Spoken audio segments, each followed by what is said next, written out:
आज जिन भक्त का चरित्र हम सुनने वाले हैं वे हैं भक्त भूप श्री रत्नावती जी, रानी रत्नावती।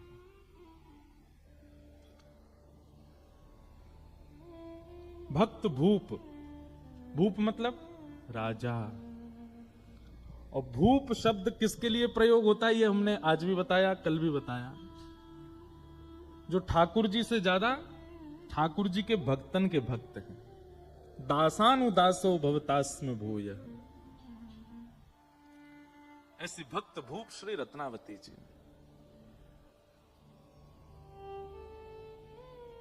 भैया हरि की सेवा करोगे तो हरि तो वैकुंठ देत, हरि तो वैकुंठ देंगे, पर हरिजनों की सेवा करोगे तो हरिजन तो हरि ही देत। समझ में आई बात? लिख लीजिएगा कहीं पर, हरि की सेवा तो वैकुंठ देत, पर हरिजनन की सेवा तो हरि को ही देत। ठाकुर जी तो प्रसन्न है कि ज्यादा से ज्यादा कहा करेंगे वैकुंठ दे देंगे, लेकिन यदि हरिजन प्रसन्न हो गए, हरि के भक्त प्रसन्न हो गए, तो वो तो हरि को ही दे देंगे आपको। और ऐसी भक्तिमती श्री रत्नावती जी, नाभाजी उनको भक्तमाल में भक्त भूप कहते हैं। पृथ्वीराज नृप कुल वधु भक्त भूप रत्नावती, कथा कीर्तन प्रीति भीर भगतन की भावे, महामहोत्सव मुदित नित्य नंद लाल लड़ावे, मुकुंद चरण चितवन भक्ति महिमा ध्वजाधर, पति पर लोभ न कियो टेक अपनी नाहि टरे, भलपन सब विशेष ही आमेर सदा सुन खाजती, पृथ्वीराज नृप कुल वधु भक्त भूप रत्नावती। राजस्थान के आमेर घराने में जन्म हुआ भक्तिमती भक्त भूप श्री रत्नावती जी का। और यहां श्री नाभाजी ने, अब देखो जिनको नाभाजी के बारे में जानना है, जिनको भक्तमाल जी के बारे में जानना है, वो YouTube पर हमारी भक्तमाल सुन लेना। वहां हमने पहले दूसरे दिन पूरी भक्तमाल जी की व्याख्या बताई है। नाभाजी कौन है, भक्तमाल क्या है, जयपुर में हुई थी पिछले साल का था, वहां पूरा विस्तार, उसका विस्तार करा तो फिर 2 दिन निकलेंगे। श्री नाभाजी ने उन भक्तों के चरित्र गाए हैं भक्तमाल में, जिन जिन भक्तों के चरित्र उनके नेत्रों के आगे आते रहे, नेत्र बंद करके बैठ गए थे। जो भक्त सामने से आता दिखता उसका चरित्र लिख देते नाभाजी। ऐसा वर्णन आता है कि नाभाजी ने सबके चरित्र लिखे, लेकिन ब्रज भक्तों के चरित्र उनके चिंतन में नहीं आए। तब उन्होंने अपने गुरुदेव श्री अग्रदास जी से कहा, हे गुरुदेव, सबरे भक्त मेरे चित्त में आ रहे हैं, पर ये ब्रज के भक्त मेरे चित्त में क्यों नहीं आ रहे? तब उनके गुरुजी ने कहा कि देखो, तुमने भक्तमाल लिखने के प्रारंभ में भगवान के 10 अवतारों की वंदना की थी। मत्स्य, कूर्म, बराह आदि आदि भगवान के 10 अवतारों का तुमने वर्णन किया। बहुत ध्यान से सुनिएगा। अग्रदास जी बोले, तुमने भक्तमाल के प्रारंभ में भगवान के 10 अवतार का वर्णन किया, तो उन 10 अवतारों की जिन जिन भक्तों ने आराधना की वो तुम्हारे चिंतन में आ रहे हैं। और ये ब्रज वाले जो हैं, कहीं 10 अवतार को पूजा ही ना है, या हमारे तुम्हारे चित्त में नहीं आ रहे। ब्रज वाले तो तब आएंगे जब किशोरी जी को वंदन करोगे। तब श्री नाभाजी ने किशोरी जी का यश गाया, और नाभाजी ने नहीं गाया, अग्रदास जी ने पद गाया। मुझे पद याद नहीं तो सुनाता मैं। किशोरी जी के चरणों की वंदना जब अग्रदास जी ने की, तब नाभाजी के चित्त में सबसे पहले दिखाई दिए श्री हितरवंश महाप्रभु। और महाप्रभु जी का चरित्र लिखने के बाद तब दूसरे नंबर पर दिखाई दिए श्री स्वामी हरदास जी महाराज, और तीसरे में उनको दर्शन हुआ श्री हरिराम व्यास। किशोरी जी की वंदना के बाद फिर ब्रज के भक्त उनके चित्त में आने लगे, और फिर उनकी रचना, उनके लीलाएं भी वो लिखने लगे। भक्तमाल सामान्य ग्रंथ नहीं है। भक्तमाल में वर्णित कई भक्तों के चरित्र ऐसे ऐसे अद्भुत हैं जिनको पढ़ सुनकर के व्यक्ति का मन कितना भी मलिन क्यों ना हो, पवित्र हो जाएगा। आप हमारे ब्रज वृंदावन में एक चीज देखोगे, जो वहां के साधु महात्मा घूमते रहते हैं ना, उनके गले में देखो कंठी माला, और यहाँ पे इतने बड़े बड़े ऐसे कंठा से होते हैं, उन पे राधा लिखा होगा या फिर जय श्री कृष्ण लिखा होगा, जय श्री राम लिखा होगा। अगर वो मोटे और चौड़े हैं तो उनके भीतर भक्तमाल जी हैं, वो भक्तमाल पहन के रहते हैं 24 घंटा अपने कंठ में, क्योंकि ऐसी भावना है कि यदि किसी व्यक्ति के प्राण निकल रहे हों और अंतिम श्वास लेते समय भक्तमाल जी यदि छाती पर रखी होंगी, तो भक्तमाल में जितने भक्त हैं वो सब प्रकट होकर के उसको ठाकुर जी के निकुंज में लेकर के जाएंगे। ऐसी भक्तमाल जी की भावना है। तो उन्हीं भक्तमाल जी में श्री नाभा जी ने रत्नावती जी का चरित्र, और रत्नावती जी के चरित्र में भक्त भूप रत्नावती, मैंने जितने भक्तों के चरित्र लिखे हैं उन भक्तों की अगर मैं राजा कह दूं, मैं अगर उन भक्तों की अधिष्ठात्री कह दूं तो कोई कमी नहीं। रत्नावती जी कौन है? रत्नावती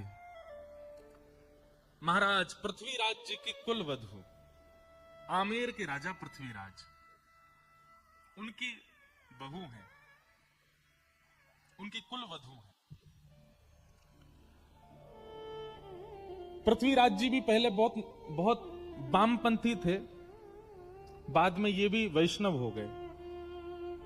आप लोग वैष्णव का अर्थ क्या लगाते हो? वैष्णव का अर्थ क्या होता है? जो तिलक धारण करे, कंठी माला पहने, तुलसी आराधना करे, एकादशी व्रत करे, नाम जप करे, वो वैष्णव है। ये तो एक परिभाषा है ही। वैष्णव की दूसरी परिभाषा क्या है? सुनिए, जो पुण्य की कामना ना करे, जो देवताओं का यजन अपनी किसी स्वार्थ के लिए ना करे, जो हरि विमुख वस्तुओं को विष के भांति त्याग दे। समझ रहा है बात को? जो हरि से विमुख है उनको विष के भांति त्याग दे। वैष्णव कभी पुण्य नहीं करता, वैष्णव आराधना करता, भक्ति करता, सेवा करता, पूजा भी नहीं करता, वो वैष्णव है। तो महाराज पृथ्वीराज जो थे ये पहले नास्तिक थे, और नास्तिक नहीं थे, एक गुरुजी थे इनके, लेकिन वो गुरुजी तांत्रिक थे, तंत्र विद्या पर इनकी ज्यादा रुचि थी, और इनके गुरुजी का नाम था तारानाथ। बहुत ध्यान से सुनना। परंतु इनकी जो पत्नी थी वो वैष्णव थी। प्राचीन काल में राजाओं को एक ही चीज दिखती थी, कैसे भी हमारा जो राज शासन है वो बना रहे, उस पर कोई आक्रमण ना करे, और इस राज शासन की रक्षा के लिए जो दायित्व उठाएगा वो हमारे गुरुजी। सब लोग इधर देखो, बहुत सावधानी से सुनो। मतलब गुरु भी स्वार्थ से ही बनाते थे। तो पृथ्वीराज राजा ने तारानाथ जी को अपना गुरु बनाया, लेकिन उनकी पत्नी वो वैष्णव थी। उनके गुरुजी थे कृष्णदास पेहारी जी। ठीक है, पति पत्नी के गुरु अलग होना, ये इसमें कोई दोष नहीं है। अगर पत्नी हरिदासी है और पतिदेव रामानंदी हैं, या पतिदेव गौड़िया वैष्णव हैं और पत्नी जो है वो हरिवंशी है, कोई दिक्कत नहीं है। दोनों वैष्णव हैं तो अच्छा है। लेकिन दिक्कत हो जाती है जब एक वैष्णव है और दूसरा जो है वो वैष्णव नहीं है, दूसरा या तो नास्तिक है या किसी और पथ का है, तो बहुत दिक्कत होता है निर्वहन करना।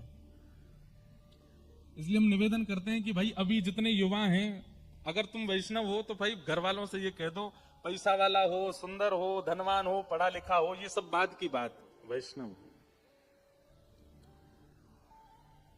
वैष्णव साथ रहे तो ज्यादा अच्छा।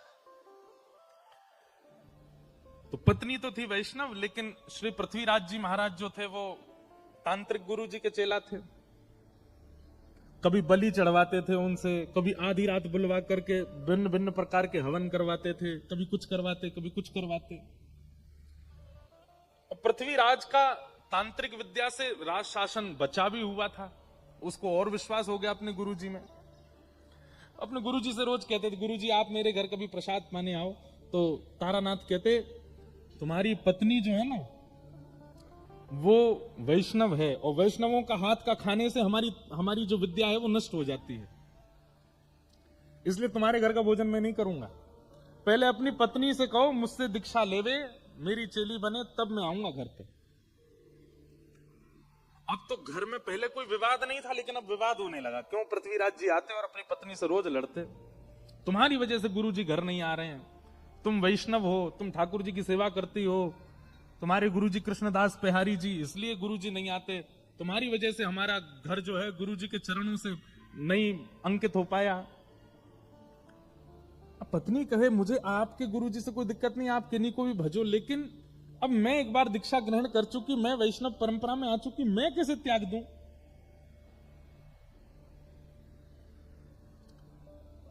गुरु जी तो घर आते ही नहीं थे। एक समय ऐसा आया कि पृथ्वीराज ने भी घर पर प्रसाद पाना बंद कर दिया, आश्रम जाते गुरु जी के पास ही भोजन करते। अब इससे परेशान हो गई उनकी पत्नी, अब क्या करें?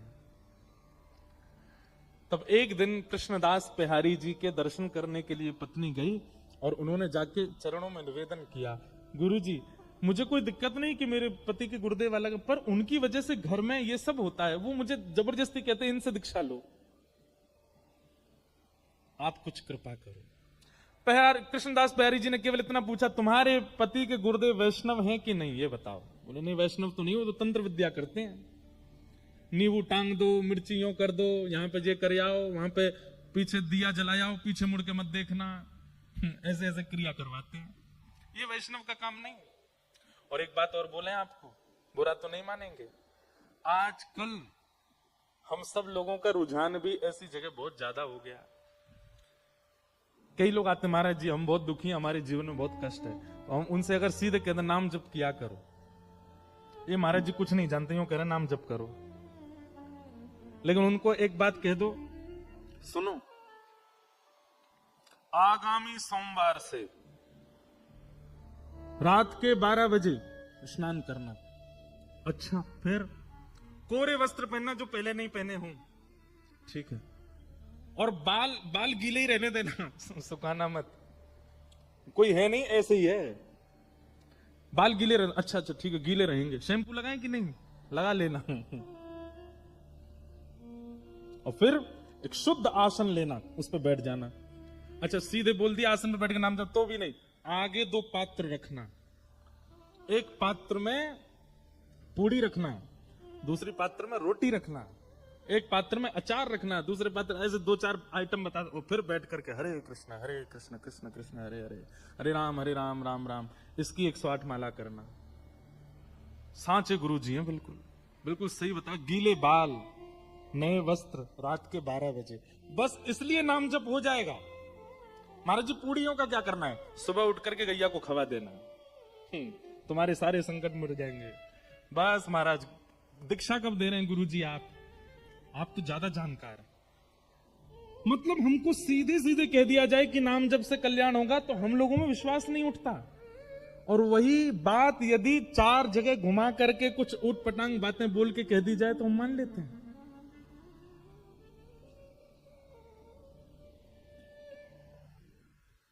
एक बार शिवरात्रि पर मैं गया दर्शन करने महादेव के, तो शंकर भगवान पे काली मिर्च चढ़ी हुई थी खूब सारी। मैंने कि ये क्या है, बोले कि वो कुछ चढ़ा के ऐसे ऐसे होता है ये करने। मैंने जय हो, आज शंकर जी बेचारे पजर गए होंगे। क्यों?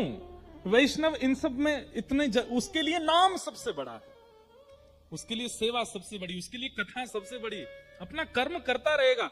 गिरना उठना ये तो स्वाभाविक है, संसार में सबके साथ होगा।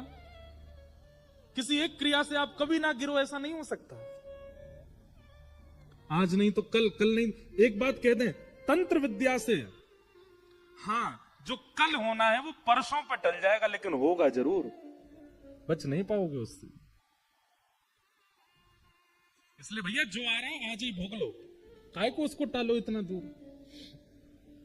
तो कृष्णदास बिहारी जी बोले, तुम्हारे पतिदेव के गुरुजी वैष्णव नहीं है? बोले वैष्णव तो नहीं है, वो तो ये सब क्रियाकलाप करवाते हैं। बोले रुको हम देखते हैं उनको जाके। और यहां बिहारी जी अपना कमंडल लेकर के और पहुंच गए। आमेर से थोड़ी दूरी पर ही तारानाथ की आश्रम था।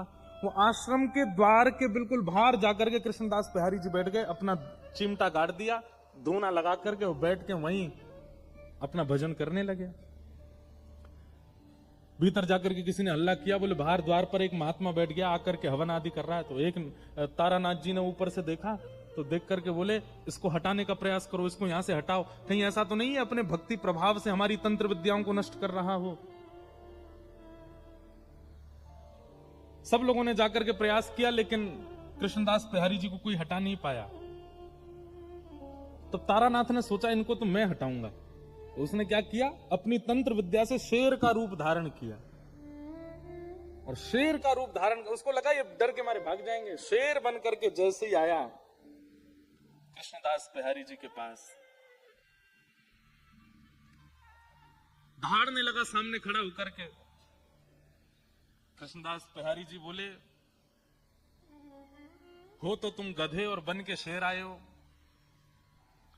कमंडल से जल हाथ में लिया और भजन के प्रताप से उस पर डाल दिया। बोले जो तुम्हारा स्वभाव है तुम वैसे बन जाओ। वो शेर से गधा ही बन गए। और गधा बन करके महाराज भागे भागे भागे दूर जाकर के कहीं गधा के झुंडन में खड़े हो गए। पृथ्वीराज राजा का नित्य का नियम था कि वो रोज अपने गुरुजी को प्रणाम करने जाते थे। आज जैसे ही गाजे बाजे दलबल के साथ में गुरुदेव को प्रणाम करने के लिए आए,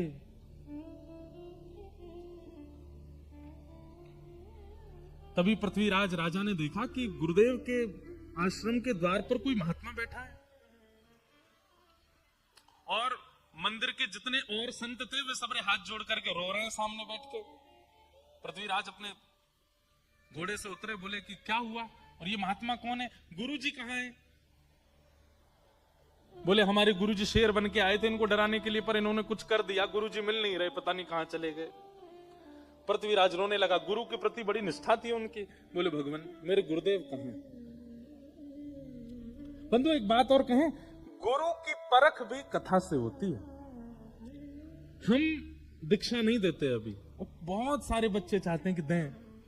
हम कहते पहले कथा सुनो, और कथा सुनते सुनते सुनते सुनते एक दिन ऐसा होगा, या तो स्वप्न में, या तो अनुभव में, या तो दृष्टि में। अभी क्या होता है कि कथा से आपके ऊपर प्रभाव ऐसा पड़ता है, आपको लगता है यही गुरुजी बढ़िया है, इन्हीं कोई गुरु बनाओ जो कथा सुना रहे। नहीं, ये गुरु शिष्य का संबंध प्रभाव देख करके नहीं करना।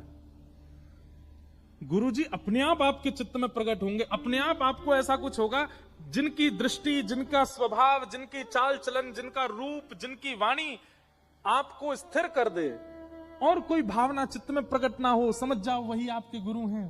उन्हीं के प्रति गुरु भाव रखो, गुरु निष्ठता रखो।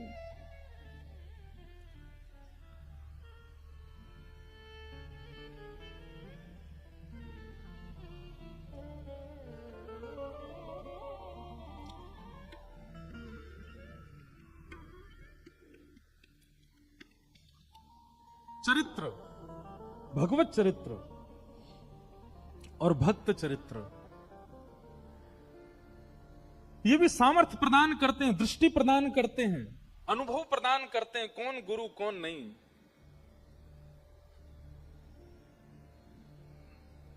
बहुत सावधानी से सुनो।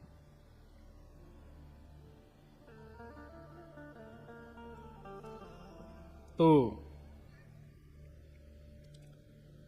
पृथ्वीराज व्याकुल हो गए और व्याकुल होकर के श्री कृष्णदास बिहारी जी से पूछने लगे कि महाराज मेरे गुरुजी कहां हैं, ये बताओ।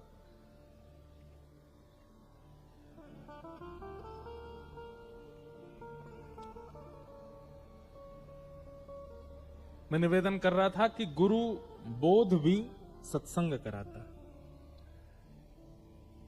कई बार कई लोग ऐसे प्रभाव में पढ़ करके भी गुरु बना लेते हैं, और फिर बाद में उनको लगता है कि शायद हमारे जीवन में परिवर्तन नहीं हो पाया।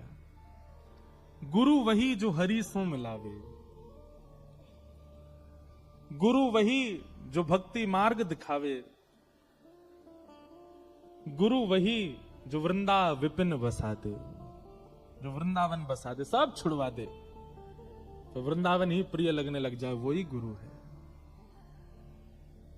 गुरु वो नहीं जो अपनी आराधना प्रधान रखे। कई लोगों के वचन ऐसे होते हैं कि उनके वचनामृत सुन के वो प्रिय लगने लगते हैं, पर वचनामृत वो श्रेष्ठ जिनके वचनामृत से श्री कृष्ण प्रिय लगने लगे, जिनके वचनामृत से श्री जी प्रिय लगने लगे, वो वचन श्रेष्ठ। तो पृथ्वीराज गलत गुरु बना चुके हैं अपने जीवन में।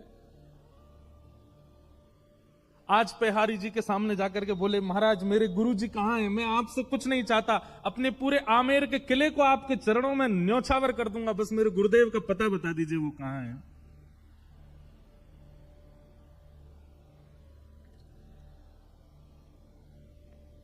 पेहरदास जी बोले, तुम्हारे गुरुजी अब गधा बन गए हैं। पृथ्वीराज सुनकर के पहले तो गुस्सा हो गया, बोले ये क्या बोल रहे हैं आप? बोले हम सत्य बोल रहे हैं, ढूंढ लो, नहीं तो तुम तो राजा हो, पूरी सेना लगा के ढूंढ लो, तुम्हारे गुरुजी मिल जाएं तो। पृथ्वीराज ने यही किया, पूरी सेना लगा दी, 3 दिन निकल गए लेकिन गुरुजी नहीं मिले। अंत में आके बोले बताइए ना कहां? बोले हम तुम्हें बता रहे हैं, तुम्हारे गुरुजी गधा बन गए। तो बोले गधा बन के भी तो कहीं गए होंगे। बोले गधाओं के झुंड में जाके ढूंढो, मिल जाएंगे। बोले पता कैसे लगेगा? हाँ हमारे गुरुजी हैं। तो तुम्हारे गुरुजी क्या करते थे? कानन में कुंडल पहनते थे, पैरों में कड़ूला, हाथ में कड़ूला पहनते थे। बोले हाँ, जो 4 कड़ूला वाले कान में कुंडल वाला गधा वही तुम्हारे गुरुजी हैं, जाओ ले आओ। पृथ्वीराज गया, गधों की खोज करने लगा। तभी एक दूर गधा बैठा था, नेत्रों से आंसू गिर रहे थे, उसके कानों में कुंडल थे, हाथों में कड़ूला। पृथ्वीराज गिर गया, जय हो गुरुदेव, मेरे गुरुदेव मिल गए। लेकर के पेहारी जी के पास आया, बोले ये आपने क्या कर दिया मेरे को? बोले देखो हम तुम्हारी नेत्र खोलना चाहते हैं। ये तंत्र विद्या में पड़े हुए और दुनिया भर के इन सब कार्यों में पड़े हुए ये गुरु नहीं हो सकते हैं। गुरु वही जो हरि सो मिलावे। क्षमा कीजिए, एक तो आपकी भी गलती है, आपकी नहीं मतलब हम तो पूरी दुनिया को ही कह रहे हैं, गलती है कि हम गुरु से भी केवल अपनी जिज्ञासाएं ही क्यों पूछते हैं। हमारे घर में सब सुखी हो जाए, सब अच्छा हो जाए, यही याचना क्यों करते हैं? तो ये क्यों नहीं कहते कि चलिए भले ही हमारे घर में सब कलेश है, हमारे घर में सब व्यथित है, हमारे काम नहीं बनते, पर ये सब छोड़िए, ये बताइए हरि कब मिलेंगे, ठाकुर जी कब मिलेंगे?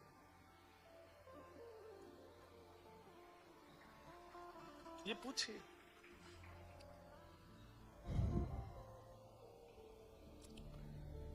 पेहारी जी ने कहा, तुम्हारे गुरुजी तंत्र विद्या बहुत जानते थे, इनसे कह दो अपने आप अपने रूप में आ जाएं। तो गधे को पकड़ के अब पृथ्वीराज करे, गुरुजी आप आ जाइए अपने रूप में, दिखा दीजिए इनको। गुरुजी सिर हिलाने लगे, बोले मैं नहीं आ पा रहा हूं। पेहारी जी के चरणों में कहा कि मेरे गुरुदेव को पुनः आप मानव बना दीजिए, मैं वचन देता हूं मैं आपका शिष्य हो जाऊंगा, मैं वैष्णव हो जाऊंगा, पूर्ण वैष्णव हो जाऊंगा। तब पेहारी जी ने कमंडल से जल लेकर के छिड़का और तारानाथ अपने पूर्व रूप में व्यवस्थित हो गए। पृथ्वीराज जी तो क्या दीक्षा लेंगे, तारानाथ ने पहले दीक्षा ली कृष्णदास पेहारी जी से, और अपने जीवन के सारे जो उनके तंत्र आदि थे सब छोड़ दिए और जीवन भर फिर वैष्णव भाव से हरे कृष्ण कृष्ण नाम महामंत्र में ही रहे। और यह देख करके पृथ्वीराज राजा ने भी उनसे दीक्षा ली। अब घर में मानो जैसे ठाकुर जी किलोल करने लगे, क्योंकि पत्नी भी वैष्णव है और पृथ्वीराज भी वैष्णव है और श्री कृष्णदास पेहारी जी उनके गुरु हैं। पृथ्वीराज नृप कुल वधू भक्त भूप रत्नावती। ऐसे पृथ्वीराज जी की कुल वधू हुई कौन? भक्तमती, भक्त भूप रत्नावती, भक्तों की राजा श्री रत्नावती जी। रत्नावती जी का स्वभाव कैसा है? कथा कीर्तन प्रीत भीर भगतन की भावे। 2 प्रकार की भक्ति पद्धति होती है। एक तो होती है साधक पद्धति और एक होती है भक्त पद्धति। साधक पद्धति में आप जितना हो सके आपको एकांत में रहना पड़ेगा, ना लोगों से मिलिए, ना किसी के प्रसंग में जाइए, ना किसी को अपने पास बुलाइए, जितना हो सके एकांत में रहकर के भक्ति मार्ग को चुनिए। ये साधक पद्धति है, एकांत वासा। और दूसरी पद्धति होती है भक्ति पद्धति, जो हम लोग कर रहे हैं। भक्ति पद्धति में अकेले नहीं रहना है। इसमें क्या करना है? तो अकेले नहीं रहना, तो कैसी भीड़ में रहना है? बोले हरि नाम गाने वाले, हरि स्मरण करने वाले, हरि तिलक लगाने वाले, हरि जी को भजने वाले, ऐसे चारों ओर इर्द गिर्द वैष्णव बैठे हो, बीच में हम रहे, ऐसों के बीच रहना। कथा कीर्तन प्रीत भीर भगतन की भावे। कथा कीर्तन में रुचि होना और भक्तों की भीड़ देख करके हृदय में अति आनंद होना। इतने सारे वैष्णवों को देख करके मन प्रफुल्लित हो जाए। किसी अन्य के माथे पर वैष्णव तिलक देख करके, कंठ में वैष्णवी माला देख करके आपके चित्त को अत्यंत आनंद होता हो।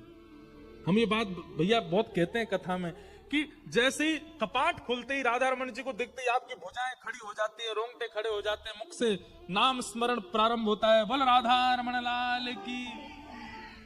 ऐसे ही राह चलते भाई कोई भक्त को देख करके रेलवे स्टेशन, बस स्टैंड पर या एयरपोर्ट पर कोई वैष्णव देखा और कोई लज्जा ना करी, तुरंत बोले महाराज श्री राधा वल्लभ लाल की। उसके तिलक स्वरूप को देख करके आप इतने प्रसन्न हो गए। समझो अब आप ठाकुर जी के मिलन के बहुत समीप आ चुके हो, क्योंकि जो सुख आपको ठाकुर को देखने में प्राप्त होता है वही सुख आपको वैष्णव भेषधारी को देखने में प्राप्त होता है। जैसे दिल्ली से अमृतसर आने पर माइलस्टोन आते हैं, Amritsar 150 kilometre, Amritsar 50 kilometre, Amritsar 10 kilometre, जैसे जैसे किलोमीटरों के साइन बोर्ड आते हैं राहत मिलती है। ठीक वैसे ही भक्ति पथ पर यह एक साइन बोर्ड है कि एक अन्य वैष्णव को देख करके आपके चित्त को बहुत शीतलता मिलती है, बहुत आनंद मिलता है। हमारे अष्ट सखा गाते हैं, गिरधर जब अपनों कर जाने, गिरधर जब अपनों कर जाने। ठाकुर जी ने आपको अपना लिया है, ये कब जानो? इस पद में बताया, गिरधर जब अपनों कर जाने, गिरधर जब अपनों कर जाने।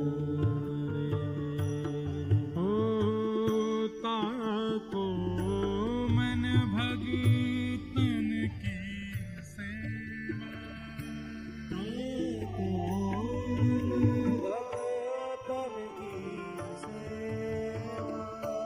ताको मन भगतन की सेवा, ताको मन भगतन की सेवा।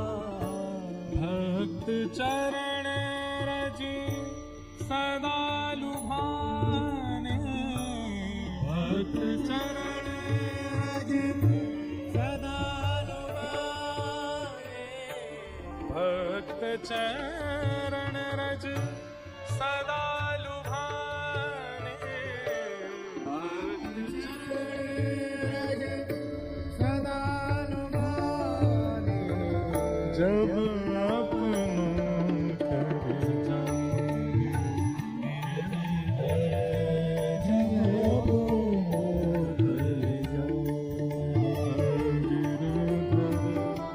जब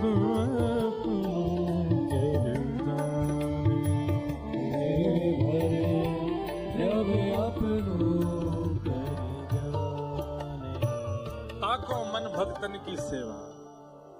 ऐसी प्रीति जब भक्तों के प्रति बढ़ जाए तब समझो गिरधर अब अपना रहे हैं धीरे धीरे। तो श्री रत्नावती जी के लिए कह रहे हैं श्री नाभा जी, कथा कीर्तन प्रीत भीर भगतन की भावे। भक्तों की भीड़ भाती है, वैष्णवों की भीड़ भाती है। महामहोत्सव मुदित नित्य नंद लाल लढ़ावे। दिव्य उत्सव करती हैं। कल हमने निवेदन किया था कि अगर घर में ठाकुर जी हैं और उनके ऋतु अनुसार उत्सव नहीं होते हैं, ऐसे घर में ठाकुर जी रहते नहीं पर चले जामे। इसलिए जैसे कैलेंडर में जो जो उत्सव होते हैं ना, प्रमुख वृंदावन के उत्सव, उन उत्सवों के कैलेंडरों पर चिन्ह लगा लिया कीजिए वर्ष के प्रथम में ही।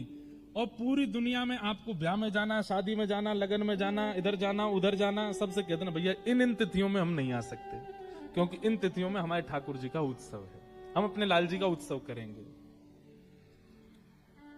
उत्सव करो ठाकुर जी के, मधुर मधुर उत्सव ठाकुर जी को बहुत प्रिय लगता है। और सबसे बड़ी बात, ठाकुर जी श्रम निवृत्त होते हैं उत्सव में, श्रम दूर होता है। नित्य महोत्सव करती हैं रत्नावती। मुदित नित्य नंद लाल लढ़ावे। ठाकुर जी को लाड़ लड़ाते हैं, क्योंकि श्री रत्नावती जी के जो गुरु जी हैं वो कौन है? गोसाई श्री विठलनाथ जी। अभी चरित्रम सुनेंगे तो पूर्ण व्याख्या करूंगा। श्री वल्लभ कुल के आचार्य श्री गोसाई विठलनाथ जी की आप कृपा पात्र थी, और वल्लभ कुल में ठाकुर जी को लाड़ लड़ाने की सेवा है। जैसे हरिवंशियों में, हमारी हरिवंश परंपरा में नाम जप, आचार्य प्रणाली का पाठ और निकुंज में प्रिया प्रियतम की सेवा सहचरी भाव से, ये प्रधान है। ऐसे ही स्वामी श्री हरदास जी की परंपरा में नाम रज की सेवा, नाम सेवा, निकुंज लता गुलमों की सेवा और प्रिया प्रियतम की सखी भाव से सेवा। लेकिन श्री वल्लभ कुल में ठाकुर जी लाला हैं, छोटे से लाला हैं। इन पे चलो ना जावे हमें चलवानो है, इन पे खायो ना जाएगो हमें खवानो है। इनके छोटे छोटे दांत हैं, वहां के अनुसार नरम नरम रोटी बनानी है। अभी गर्मी को समय आ गया तो ठाकुर जी को ऋतु अनुसार ये इत्र लगाना। अन्य संप्रदाय में तो आप कोई भी इत्र कभी भी लगा दो, पर वल्लभ कुल में तो ऋतुओं के अनुसार इत्र लगेगा। गर्मी में ठाकुर जी को गुलाबी लगेगा, मोंगरा ही लगेगा, खसका ही लगेगा। सर्दी आ जाएगी तो ठाकुर जी को हिना का लगेगा, ठाकुर जी को कस्तूरी का लगेगा। ये सब भाव रखे जाते हैं। वहां पर इस भाव से सेवा की नेक्स्ट से लाला है, इसलिए नंदलाल लढ़ावे। एक बार का प्रसंग है कि श्रीनाथ जी की सेवा चल रही थी और एक बिल्ली आ गई भीतर गर्भगृह में। तो ठाकुर जी खड़े खड़े, जैसे बिल्ली आई, गुसाई जी श्रृंगार कर रहे थे, तो ठाकुर जी बोले, ओए बिल्ली आ गई, बिल्ली आ गई, बिलौटा आगो, जय भगाओ, जय भगाओ। गुसाई जी ने बिल्ली भगा के बोले, आप त्रिलोकीनाथ हो, आप जगत नियंता हो, पूरा विश्व आपने बनाया, जो बिल्ली वो आपने बनाई हो, यही तो डर रहे हो। भाई मानव डरे तो बात समझ में आती, किसी से बनावे वालों ही डर रहा है। ये सुनते ही ठाकुर जी मंदिर छोड़ के जाने लगे। गुसाई जी पीछे पीछे दौड़े, जय जय कहा अपराध है क्यों, मैंने कहा कर दियो, आप कहां जा रहे हैं? बोले तुम सबरे मुंह को लाला मानो और लाला मान के मेरी सेवा करो।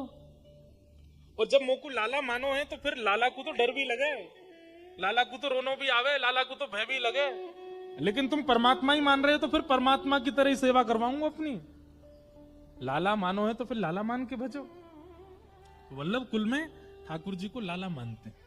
जन्माष्टमी के दिन बाकी जगह तो नाचेंगे गाएंगे, पर वल्लभ कुल में झुंझुना दिखाते हैं ठाकुर जी को। ठाकुर जी के आगे फिरके नहीं घुमाते हैं, ठाकुर जी के आगे गेंद उछालते हैं। क्यों? छोटे से लाला है, ये भाव। तो महामहोत्सव मुदित नित्य नंद लाल लढ़ावे, और मुकुंद चरण चितवन भक्ति महिमा ध्वजधारी। रत्नावती जी के लिए कहा गया कि बोले कैसी भक्ति है इनकी? बोले ध्वजधारी। ध्वजा दूर से ही दिख जाती है। मतलब एक तो होता है किसी की भक्ति उसके समीप जाकर के पता चली या उसको देख करके पता चली, पर रत्नावती जी की भक्ति तो दूर से ही अनुभव हो जाती थी। जब से रत्नावती जी का आगमन हुआ तब से आमेर के सीमा में प्रवेश करते ही लोगों को भक्ति भावना उत्पन्न होने लग जाती है। ऐसी रत्नावती जी की, इसीलिए उनको ध्वजाधारी कहा। पति पर लोभ न कियो, टेक अपनी नहीं तारी। पति इनके विमुख थे, पति नहीं चाहते थे माधव सिंह जी कि ये भक्ति करें, लेकिन पति पर लोभ नहीं किया और अपनी टेक नहीं छोड़ी। टेक मतलब प्रतिज्ञा। क्या हम लोग बहुत जल्दी छोड़ देते हैं। हम अपनी बात भी कर रहे हैं, बहुत थकान होने की वजह से, बहुत थक जाने की वजह से कई बार हम भी कहते हैं भैया सेवा तुम कर दियो लाल जी की। आज हम भी ये चरित्र पढ़ करके ये बात समझ में आ रही है, चाहे निद्रा टूटे, चाहे भोजन छूटे, लेकिन ठाकुर जी की सेवा नहीं छूटनी चाहिए। टेक नहीं छोड़नी, अपनी प्रतिज्ञा नहीं छोड़नी। जो प्रतिज्ञा है वो प्रतिज्ञा पूरी होनी चाहिए। बिना टेक के यदि आपकी भक्ति है, बिना प्रतिज्ञा के यदि आपकी भक्ति है, वो भक्ति बहुत लंबे समय तक टिक नहीं पाएगी। बोलो गंगा मैया की जय। हमारे भगवत धाम हरिद्वार के पूज्य महाराज जी, परम पूजनीय स्वामी श्री विवेकानंद जी महाराज हमारे मध्य में पधारे हैं। महाराज जी अभी अमृतसर प्रवास पर हैं, इसलिए कथा में आज दर्शन देने के लिए पधारे।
तो राजा माधव सिंह जी की पत्नी श्री रत्नावती अपनी टेक नहीं तारी।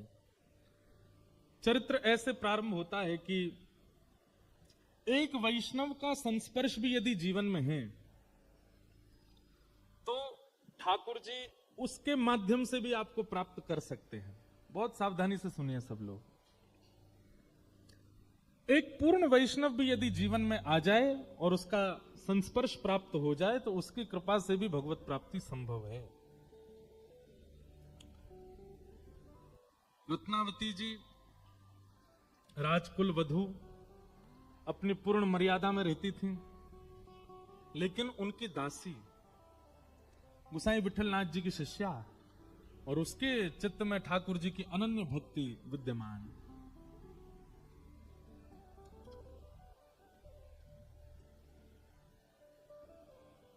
सेवा में रहती वो दासी कभी कभी बैठती सेवा से निवृत्त होकर के किसी खंबे से टेक लगा करके, हे माधव, हे मधुसूदन, हे मुरारी, हे कृष्ण, हे वृंदावनेश, ऐसे नाम उच्चारण करती। और केवल नाम उच्चारण नहीं करती, जो जो नाम उच्चारण करती त्यों त्यों उसके चित्त में छवि बन जाती और वह छवि उसके उसके रोम रोम को पुलकित करते हुए नेत्रों से नीर बन करके बहने लग जाती।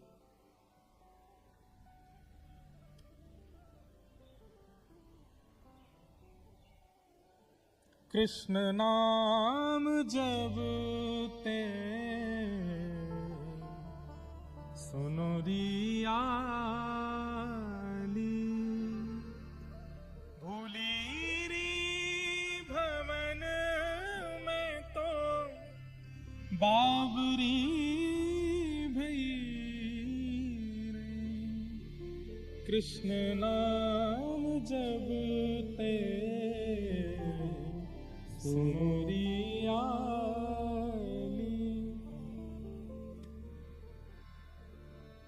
ठाकुर जी का नाम, ठाकुर जी की कथा, ठाकुर जी का रूप यदि चित्त वृत्ति को एक बार पकड़ लेगा तो स्थिति ऐसी हो जाएगी कि कोई बस कहीं चर्चा मात्र कर दे और उस चर्चा से आपका हृदय पिघलने लग जाए, नेत्रों से अश्रुपात होने लग जाए, रोम रोम पुलकित होने लग जाए। उस दासी की ऐसी स्थिति, और रत्नावती जी उसकी इस स्थिति को देखती थी। कृष्ण माधव मुरारी मधुसूदन नाम आदि उच्चारण करती और बस बैठी बैठी रुदन करती रहती। रत्नावती जी का हृदय इतना कोमल, इतना सीधा, अभी जानती नहीं है कि जिनका नाम बोलती है वो है कौन, लेकिन उस दासी की स्थिति देख करके रत्नावती जी के भी नेत्र सजल हो जाते हैं। वो जाकर के उसको थोड़ा संभालने का प्रयास करती हैं, लेकिन जैसे उस दासी का स्पर्श करती हैं, उसके संस्पर्श में आते ही उनके चित्त में भी पता नहीं क्या भावना उत्पन्न होती है, नेत्रों से आंसू गिरने लगते हैं। वो स्वयं से पूछने लगती हैं, मैं क्यों रो रही हूं, मुझे क्यों विरह हो रहा है, मुझे क्यों व्याकुलता हो रही है, समझ नहीं पाती। बंधुओं, आपका भजन मूलतः आपके अंग को लग रहा है या ठाकुर जी आपके भजन से प्रसन्न हैं, उसका यह भी एक प्रतिफल होगा कि आप जिस सभा में उपस्थित हो जाएंगे, आपकी उपस्थिति से कम नहीं तो कुछ वैष्णवों में भी भक्ति भाव उत्पन्न होने लगेगा। वो इत्र किस काम का, जिस इत्र को लगा करके सभा में गए और किसी को पता भी ना चला कि आपने इत्र लगाया था। अरे इत्र तो तब श्रेष्ठ माना जाता है कि सभा में गए और 5 लोग आपके समीप आए, आपका आलिंगन किया, तो वे भी जब घर गए तो उनसे भी कोई पूछने लगा कि ये सुगंधी कैसी।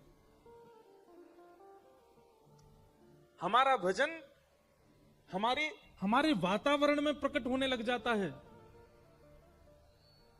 हमारी उपस्थिति, हमारा स्पर्श, हमारी बोली चाली, हमारा किसी के पास बैठना उसके चित्त में भक्ति को प्रकट कर देता है।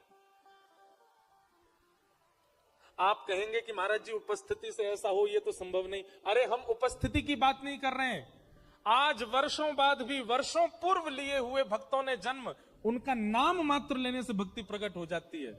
एक नाम ले दें बस, मीरा, कितनों के चित्त में प्रेम प्रकट हुआ, कितनों के चित्त में गिरधर लाल प्रकट हुए, तुलसीदास, नाम लेते ही राम प्रकट हो जाते हैं चित्त में,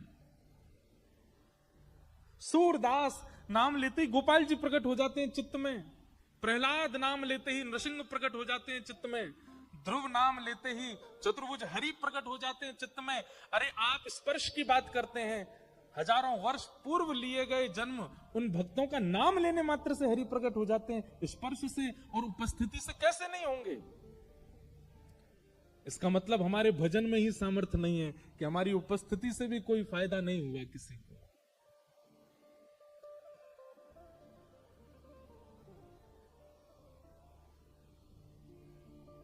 हमारे वृंदावन के, हमारे बरसाने के, नंदगांव, गोवर्धन के ऐसे कई भजनानंदी महात्मा है, यदि वे अभी उपस्थित हो जाएं पंडाल में, उनकी उपस्थिति मात्र से पूरे पंडाल के वैष्णव भक्तों में एक अद्भुत प्रेम का संचार हो जाएगा, उपस्थिति से। क्योंकि भजन भाव, भजन बल है जीवन में। रत्नावती की वो दासी है तो दासी, पर उसका भजन बल ऐसा है कि एक राजवंश के भोगों में सदा लिप्त रहने वाले लोगों में जन्मी रत्नावती, उसको देखने मात्र से नेत्र सजल होते हैं। और स्पर्श करके तो रत्नावती ऐसे व्याकुल हो गई, स्वयं से पूछ रही हैं, मैं क्यों रो रही हूं, मुझे इतना रोना क्यों आ रहा है। अरे नाम तुम बोलती हो, नेत्र मेरे सजल क्यों होते हैं। दासी को जब चेतना आई तब वह बताती है कृष्ण कौन है। उनका स्वरूप कैसा है, उनको मधुसूदन क्यों कहते हैं, वो वृंदावनेश कैसे हैं, वृंदावन की शोभा कैसे, वृंदावन में यमुना जी कैसी, वृंदावन के लता गुल्म पत्र कैसे, श्री किशोरी जी के साथ नित्य विहार कैसा, ये सब लीलाएं सुनाती है और रत्नावती नेत्र बंद करके श्रवण करती है।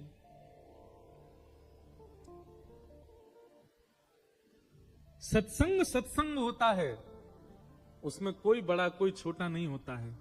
एक दासी की कृपा से एक महारानी भक्त हो गई, ये रत्नावती जी के चरित्र में आता है।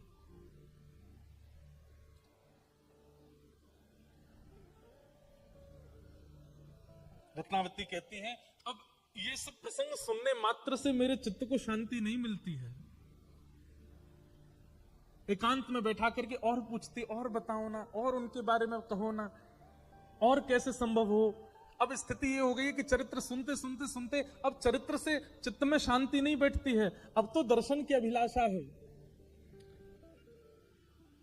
दर्शन को नैनात पे, वचन सुनन को कान, मिलवे को ही रात पे, हिय के जीवन प्राण, गोवर्धन वासी सांवरे, तुम बिन रयो न जाए, गिरिराज लढ़ते लाढ़ले, तुम बिन रयो न जाए। एक बात कह दें, अनुचित लगे तो क्षमा, पर कथा में यदि कथा सुन के व्याकुलता नहीं हुई भगवत मिलन की, तो कथा कहां सुनी आपने। जोशी जी कथा करने आते हैं नित्य मीराबाई के यहां, और नन्ही सी मीरा सामने बैठ करके कथा सुनती है। कथा करने के बाद जब जोशी जी जा रहे होते हैं, सब लोग आकर के प्रणाम करते हैं जोशी जी को, पर मीरा आकर के उनका कुर्ता पकड़ लेती है और कहती है, मेरे एक प्रश्न का उत्तर दीजिए ना। जोशी जी सोचते हैं, छोटी सी लाली ज्यादा से ज्यादा क्या पूछेगी, कहो मीरा क्या प्रश्न है।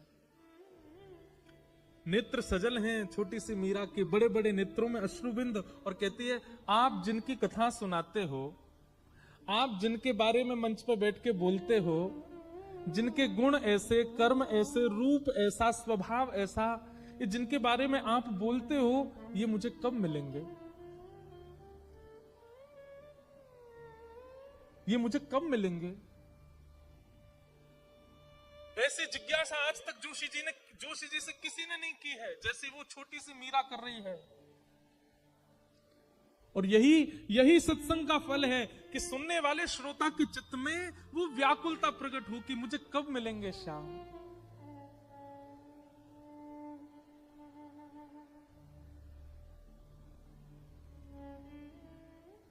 जोशी जी से कहती है मीराबाई, आप इतना सुंदर उनका चरित्र सुनाते हैं, इतनी सुंदर सुंदर उनकी बातें बताते हैं, आप मिले हो उनसे।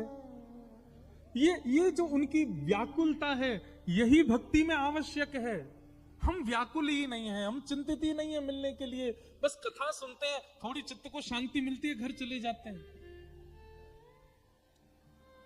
पर रत्नावती इतने में शांत होने वाली नहीं है। अब रोज दासी से कहती है, मुझे अब इससे मेरे चित्त को शांति नहीं, मुझे मिलना है, मुझे देखना है उनको,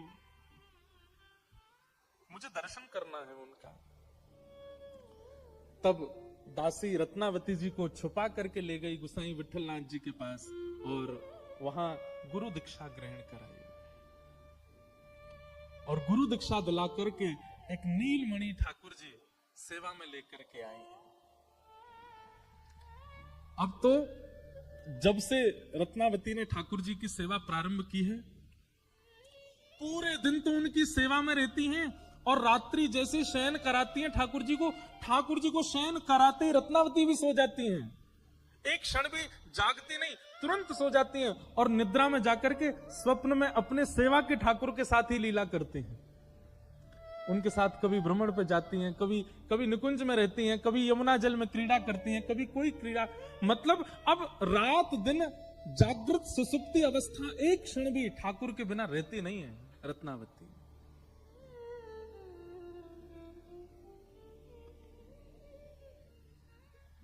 दिन रात ठाकुर जी की सेवा में रहती हैं।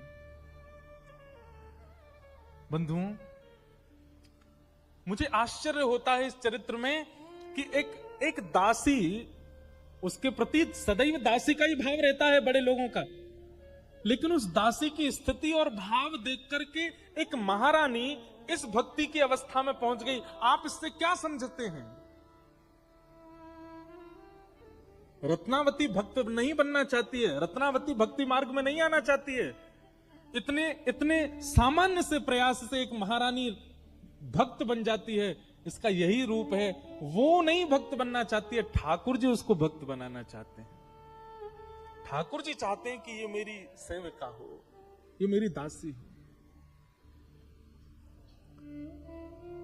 श्रीमद् भागवत के 10वें स्कंद में भक्तों के लक्षण बताए गए और उनमें परम भागवत के लक्षणों में यही बात कही गई है कि उनको हरि प्रिय है, ये भक्त नहीं है। परम भागवत कौन है? बोले हरि को जो प्रिय है वो परम भागवत है। एक बात हम कह दें, हमको कोई इस बात को कहने में संकोच नहीं है, हम सबको हरि प्रिय हैं, पर हम में से कुछ ही होंगे जिनको हरि प्रेम करते हो, जो हरि के प्रिय है। हमारी भक्ति की स्थिति इतनी है कि हमको हरि और अच्छे लगते हैं, और अच्छे लगते हैं, और प्यारे लगते हैं, पर हरि को हम कब प्यारे लगेंगे? रत्नावती को हरि प्रिय नहीं है, हरि को रत्नावती प्रिय है। आप बड़े बड़े महापुरुषों की कथा सुनकर के भी हरि प्रिय नहीं बन पाते, वो दासी के प्रवचन सुनकर के हरि प्रिय बन जाती हैं। ठाकुर जी की दृष्टि। नारायण कवि गाते हैं,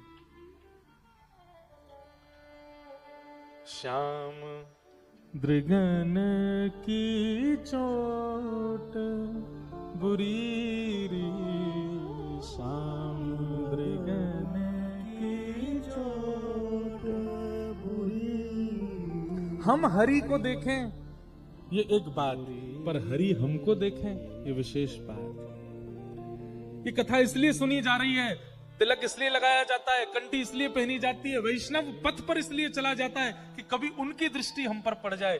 लेकिन उनकी दृष्टि पड़ गई तो स्थिति ऐसी हो जाएगी। श्याम दृगन की चोट बुरी रे, श्याम दृगन की चोट बुरी, श्याम दृगन की चोट बुरी रे, श्याम दृगन की चोट बुरी रे। मीराबाई अपने पूर्व जन्म में एक माधवी नाम की दासी, माधवी नाम की एक सखी, ठाकुर जी एक दिन खेल रहे सब सखान के संग, और खेलते खेलते इतने में श्रीदामा भागन लगो। ठाकुर जी बोले, ए श्रीदामा कहां को जा रहा है? श्रीदामा बोलो, लाला ससुराल जा रहा हूं अपनी। ठाकुर जी बोले, नंदगाम सुनो, बरसानो सुनो, वृंदावन सुनो, गोकुल सुनो, जे ससुराल कौन सा गांव है भैया? श्रीदामा हंस के बोलो, लाला ससुराल गांव को नाम ना है। तो बोले, फिर कहां है ससुराल? बोले, जब ब्याह है जाए ना तो अपनो घर तो पीहर है और पत्नी को घर जो है वो ससुराल है।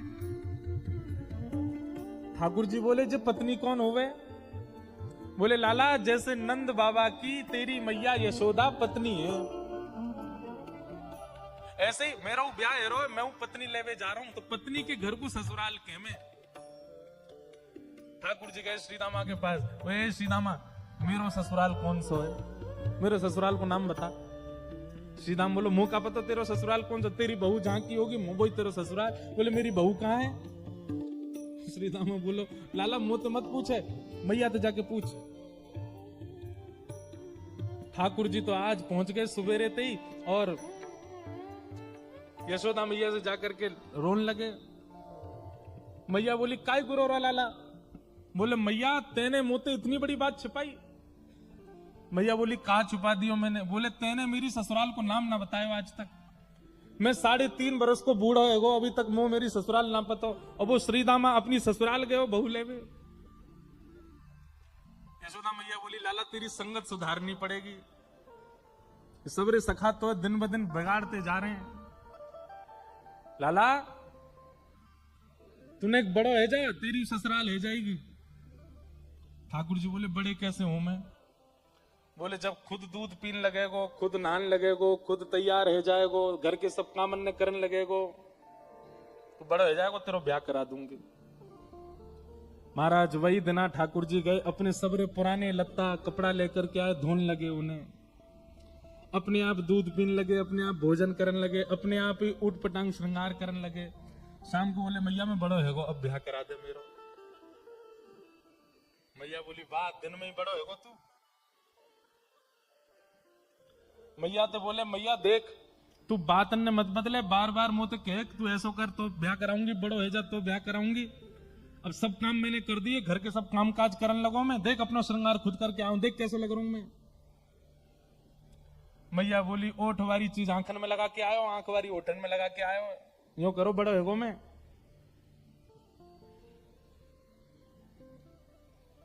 ठाकुर जी बोले मैया मेरा ब्याह करा दे, नहीं तो श्रीदामा बहू लेके आ रहा हूं, बाकी बहू ले आऊंगा मैं, वही की बहू को ले आऊंगा, वही की ससुराल को अपना बना लूंगा। तभी एक सखा दौड़ो दौड़ो आया, बोले ए लाला देख श्रीदामा बहू लेके आ गो। बहू को नाम सुनते ही ठाकुर जी तो मचल गए, लेके चल मुंह को जल्दी। मैया रोकने लगी, बोले लाला ने सुधर के तो जा, कैसे बन के जा रहा है। ठाकुर जी तो दौड़े दौड़े गए, बोले कहां ते आ रहा हो? बोले वहां ते आ रही है पालकी में बैठ के, बाकी बहू आ रही है। ठाकुर जी पहुंच गए, बीच रास्ता में रोक ले, सबको कथा पता है। माधवी की मां ने पहले ही मना करके भेजा था कि बोले तेरे सखा तेरे पति जो श्रीदामा उनके जो सखा कृष्ण है उनको मुख मत दिखाइयो। ठाकुर जी पालकी में घुस गए, हाथ पांव जोड़ के कहने लगे भाभी जी एक बार ने अपना मुख दिखाए दो, लेकिन माधवी ने नहीं दिखाया। अब देखो भक्त नहीं चाह रहा है कि ठाकुर जी को मैं मुख दिखाऊं, पर ठाकुर जी तो देख रहे हैं ना। आप कितनों भी उनको देख लो, लेकिन आपके चित्त में भक्ति को संचार तभी होगी जब उनकी कटाक्ष आप पे पड़ेंगे। तो एक बात तो सिद्ध है कि यहां बैठे जितने भी हैं, एक बार भी यदि नाम के प्रति प्रेम आपके चित्त में बढ़ रहा है तो ठाकुर जी ने कभी तो देखे, भूल के ही सही देखे तो हैं हम, तभी हमारे चित्त में भाव उत्पन्न। ठाकुर जी कह रहे हैं देख ले, बड़े बड़े जोगी, बड़े बड़े तपस्वी, बड़े बड़े ध्यानी हमारे मुख को देखवे के काजे तड़पे, और हम तेरे सामने बैठे तो हमें मोहना दिखा रही है अपना।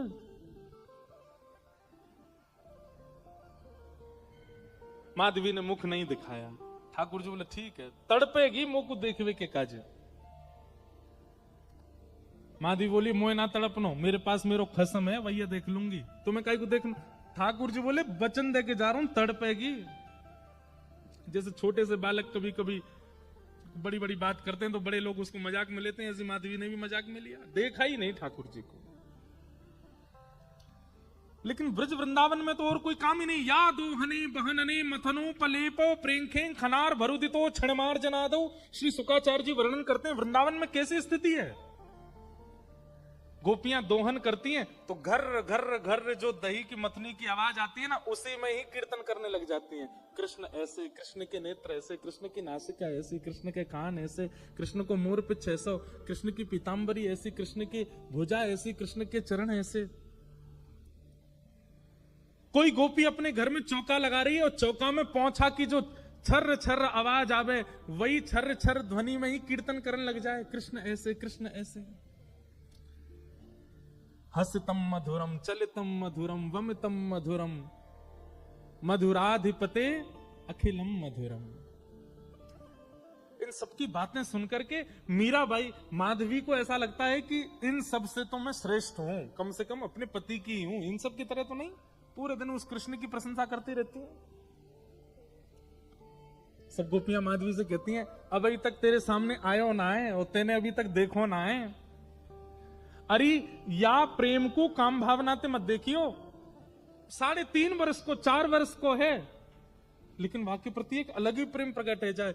माधवी सबको ज्ञान देती है, बोले चाहे 3 वर्ष को 4 वर्ष को है तो अन्य पुरुष, क्यों उसकी बातें करती हो, क्यों उसकी ओर देखती हो?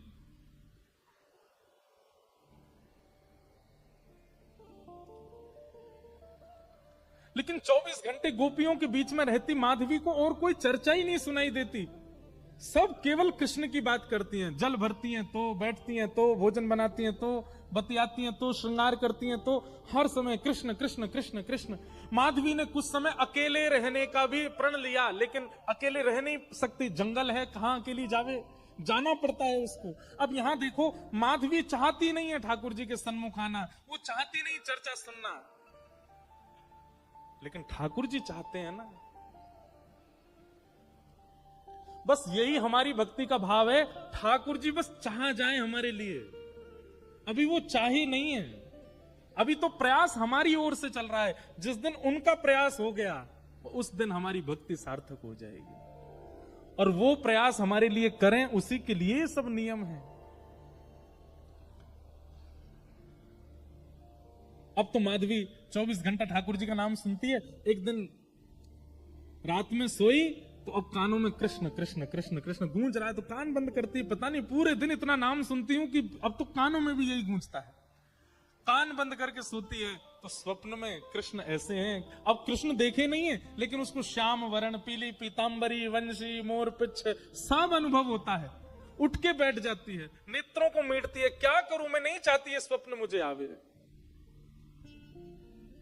श्याम दृगन की चोट बुरी रे, श्याम दृगन की चोट। ठाकुर जी देख लेंगे तो ऐसे है जाओ। अब धीरे धीरे माधवी की स्थिति ऐसी होने लगी कि अब वो ना चाह करके भी कृष्णमयी ही हो गई है। रात्रि में सोती, अचानक उठ बैठती है, ऐसा लगता है मानो जैसे उसका हाथ पकड़ लिया हो। रात्रि में सोती, अचानक से मोगरा की सुगंधी आने लगती है, गुलाब की सुगंधी आने लगती है, उठ के बैठ के डर जाती है, कौन आ गया।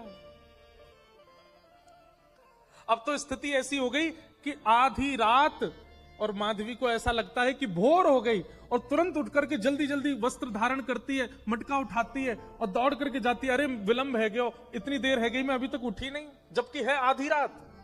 दिन रात सब परिवर्तित हो गया।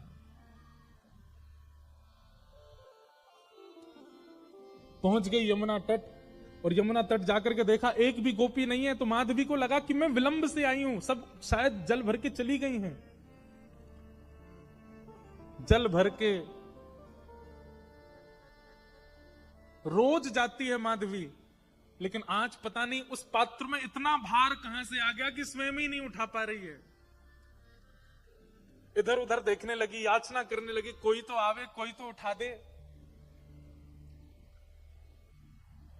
आधी रात उसके लगा है कि अभी भोर हो गई है, और तभी कोई नहीं है वहां। नंद नंदन श्याम सुंदर चलते हुए आ रहे हैं माधवी के पास। मैं एक बात कहता हूं बंधुओं, आप बच नहीं सकते। ठाकुर, उनका नाम है कृष्ण, करशतीति कृष्ण। आप नेत्र बंद कर लोगे तो वो ऐसी ऐसी बात बोल जाएंगे कान में कि कान से उनके हो जाओगे। कान बंद कर लोगे, नेत्र बंद कर लोगे तो ऐसी सुगंधी आ जाएगी कि सुगंधी से उनके हो जाओगे। नाक, आंख, कान सब बंद कर लोगे तो आपके अधर पर एक ऐसा रस टपका देंगे कि उससे उनके हो जाओगे। मुख भी बंद कर लोगे तो केवल एक उंगली से आपका स्पर्श करके चले जाएंगे, स्पर्श से उनके हो जाओगे। कहां तक बचोगे। माधवी की मति घूम गई है। आधी रात ही आ गई और तभी ठाकुर जी वहां पहुंच गए। पहले तो चाल देखी तो चाल पर मोहित हुई, फिर जब वक्ष देखा तो वक्ष पर, जब हाथ देखे तो हाथ की चलन पर मोहित हो गई, और मुख देखा तो भूल गई सुध बुध।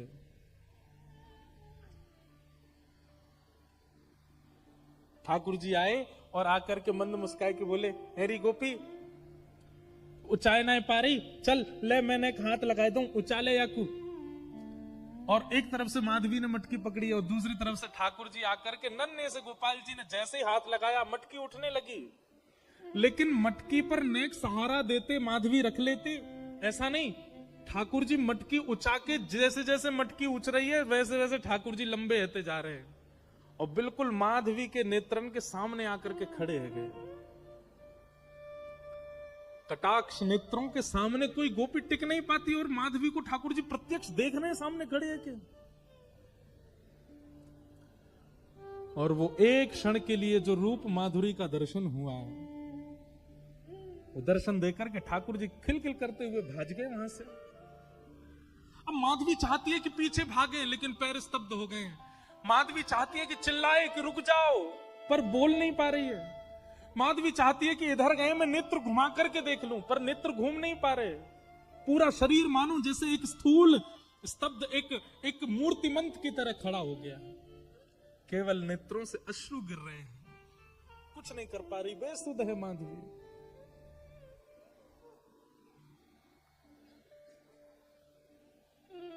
वहीं खड़ी रही तब तक जब तक भोर में गोपियां जल भरने नहीं आ गईं। अश्रु जलों से जल पूरा वस्त्र भीग चुके हैं माधवी के। और तभी सब गोपियां आई, आकर के अरे ये माधवी ये पहले ही आ गई जल भरवे। सब ने जाकर के हिलाया, स्पर्श के बाद भी माधवी हिल नहीं पा रही है। बस नेत्र लाल पड़े हैं, अपलक नेत्र हैं और नेत्रों से केवल अश्रु गिर रहे हैं। बोलना चाहती है, कहना चाहती है, चिल्लाना चाहती है, किसी को पकड़ना चाहती है, पर कुछ नहीं कर पा रही है। ये है ठाकुर जी की दृष्टि यदि पड़ गई तो ऐसी स्थिति हो जाएगी। तभी गोपी गई और जमुना जल लेकर के जैसे ही माधवी के मुख पे छिड़को, माधवी तुरंत सचल जैसी हो गई और धड़ाम से मूर्छित होकर गिरी। गोपियां सब उसके चरण मसलने लगी, हाथ पकड़ने लगी, सिर सहलाने लगी। और जैसे ही होश में आई, होश में आती बस रो रही है और पूछ रही है वो कहां है, मोहनी मूरत सांवली सूरत, वो कहां है। श्याम त्रिगन की चोट बुरी रे, श्याम त्रिगन की चोट बुरी है, श्याम त्रिगन की चोट बुरी रे, श्याम त्रिगन की चोट। कोई गोपी कह रही है कौन आयो, मधुमंगल आयो, श्रीदामा आयो, तनसुखा आयो, मनसुखा आयो, सुबल आयो, अरे कौन सा सखा आयो। तभी दूर खड़ी एक बोली कृष्ण तो नहीं आयो। कृष्ण नाम सुनते ही रोम रोम रुदन करने लगा। ज्यों ज्यों नाम लेत तुवा को, ज्यों ज्यों नाम लेत तुवा को, ज्यों ज्यों नाम लेत तुवा को, ज्यों ज्यों नाम लेत तुवा को,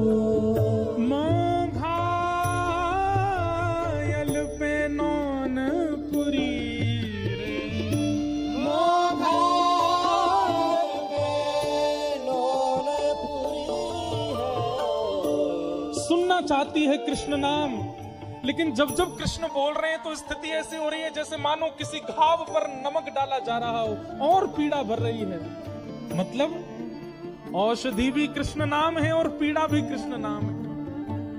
जो जो नाम लेत तुवा को, जो जो नाम लेत तुवा को,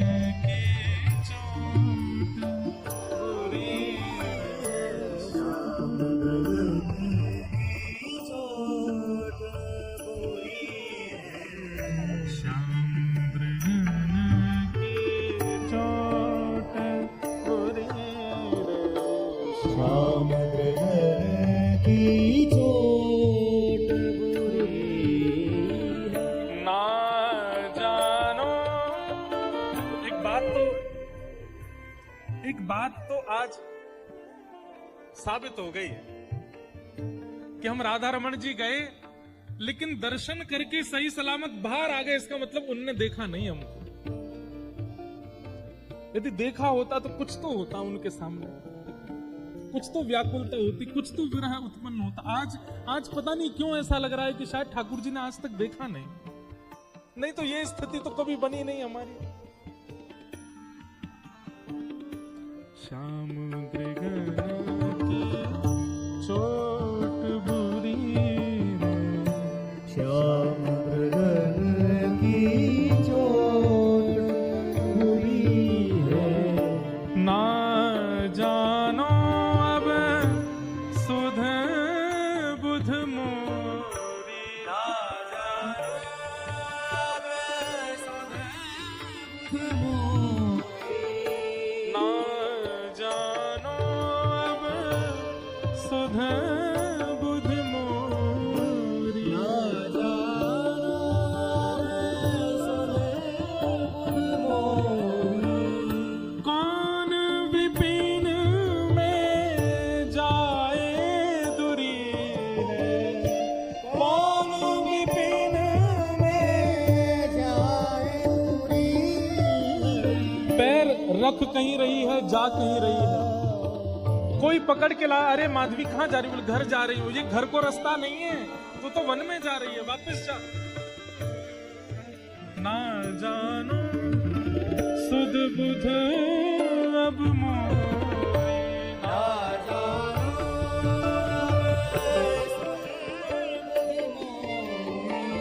कौन विपिन में जाए दूरी,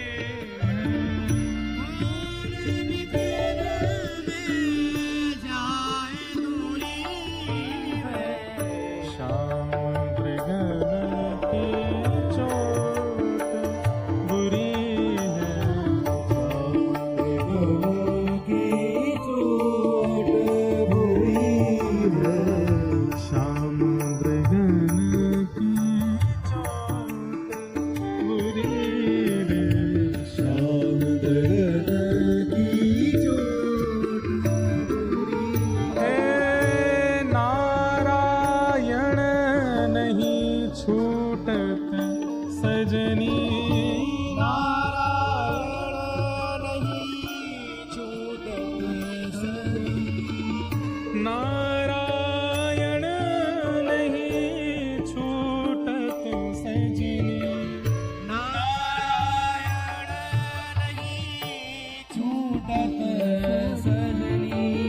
जासो प्रीत जोरी रे, जासो प्रीत जासो प्रीत जुरी रे, जासो प्रीत जुरी रे, नारायण नहीं छूटत सजनी, नारायण नहीं छूटत सजनी, जासो प्रीत जुरी है, जासो प्रीत जुरी है, श्याम मृगन की चोट बुरी है, की चोट बुरी है, श्याम मृगन की चोट बुरी है। समुद्र की चोट बुरी है। रत्नावती ऐसी हो गई है। पहले कथा से मन संतुष्ट होता था, परंतु धीरे धीरे अब मिलन की इच्छा प्रकट होने लगी, और अब मिलन की इच्छा से यह स्थिति बन गई कि ठाकुर जी की सेवा करने लगी, तो दिन में सेवा और रात्रि में सेवा। आज भी हमारे वैष्णवों में ऐसे कई भक्त हैं जो श्वास श्वास पर कृष्ण भज, ये बात सब जानते हैं, श्वास श्वास पर कृष्ण भज, पर ये संभव है?